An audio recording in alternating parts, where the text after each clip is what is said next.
will discuss about the polity. So rule by one is known as monarchy. जब कोई एक leader rule करे तो वो क्या है, वो मोनार्की है जिसमें किंग होता है. And rule by few people is known as oligarchy. जब कुछ लोग रूल कर रहे हो तो उसको हम क्या कह सकते हैं, ओलिजार्की. जैसे कि आर्मी हो गया. तो और and rule by all is known as democracy, जो कि हमारे लिए इम्पोर्टेंट है. Democracy when the rule of all. Rule of all means जब हम अपना रिप्रेजेंटेटिव चूज करते हैं और वो संसद में जाता है तो उसको हम क्या कहते हैं, democracy, which is known as rule by all. So and rule by none is known as anarchy. और एनार्की हम किसको कहते हैं, जब कोई रूल नहीं करता, जब पॉलिटिकल डिसऑर्डर हो जाता है कि कौन लीडर है तो ये पता ही नहीं किसी को कि कौन लीडर है. क्यों? क्योंकि कोई ना कोई पॉलिटिकल डिसऑर्डर हो गया या कुछ ऐसी सिचुएशन हो गई कि पता ही नहीं है कि कौन लीडर बनेगा कंट्री का. तो ऐसी स्थिति में एनार्की उसे कहते हैं. तो what is the rules and the different types of the rules हमने समझे कि फर्स्ट क्या होता है, rule by none is known as anarchy. Second one is rule by one is known as monarchy. Rule by few people is known as oligarchy such as army, and rule by all is known as democracy. तो ये different types हैं किसके, rules के. Thank you. What is the meaning of check and balances. So check and balances का means क्या होता है. इसमें चेक एंड बैलेंस का मीन्स ये होता है कि व्हेन द, हमने सेपरेशन ऑफ पावर में पढ़ा था कि 3 टाइप्स की गवर्नमेंट होती हैं. कौन कौन? 3 टाइप्स की गवर्नमेंट होती हैं पावर्स के आधार पे.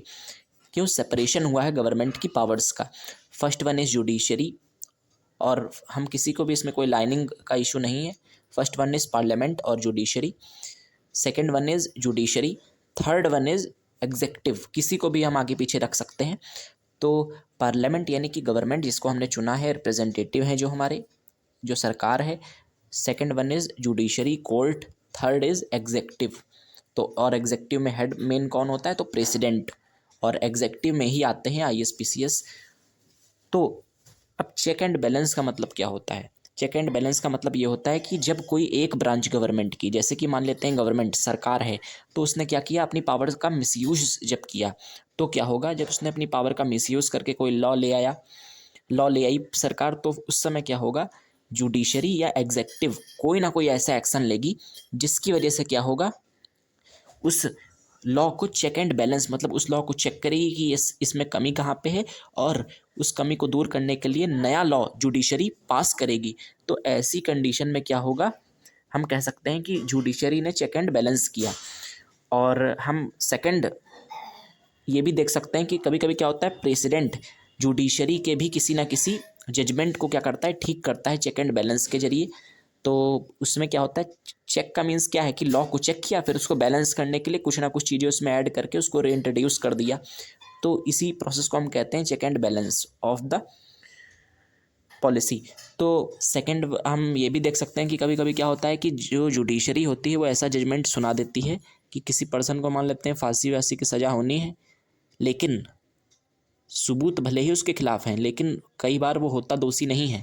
तो ऐसी सिचुएशन में अगर राष्ट्रपति यानी प्रेसिडेंट के पास जाएगी अपील, तो वो पैराडन रिमिट कर सकता है. अगर उसे लगेगा कि ये व्यक्ति ठीक है तो वो क्या करेगा, उसको मुक्त कर देगा, छोड़ देगा, पैराडन या रिमिट कर सकता है.